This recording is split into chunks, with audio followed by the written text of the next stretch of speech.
Senator Judge Raffy Tulfo. Thank you, Presiding Judge Scudero.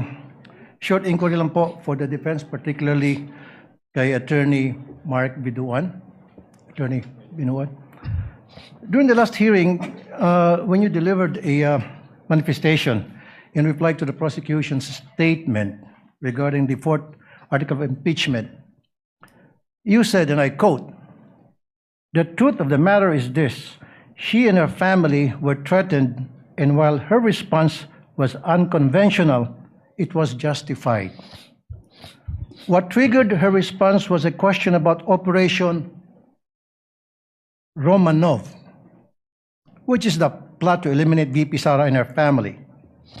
End of quote. Now, Attorney Binluan, this Operation Romanov that you mentioned, are you referring to the Operation Romanov mentioned by the blogger Princess Maui during the online press conference of VP Sara?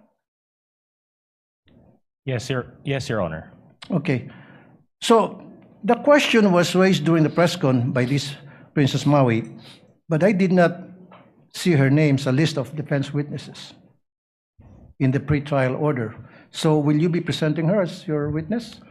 Your Honor, at this point, it will depend on what will be established by the prosecution. The defense reserved its right to call or not call any witness depending on the course of the trial.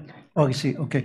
So, in other words, will you also be presenting any other witness to prove this threat or this Operation Romanov?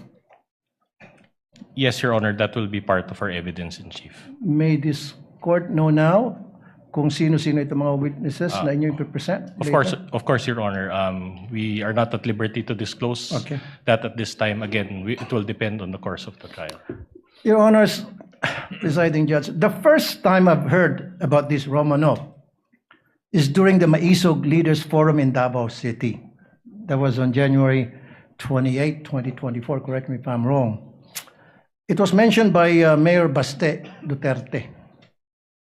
At that time, hindi ko alam anong ibig sabihin ng Romanov at sino mga ito. In fact, ginugel ko yan. Sino itong family Romanov? So napag-alaman ko, apparently, they were the ruling family in Russia that was murdered by the Bolsheviks in the night of July 16, 1918.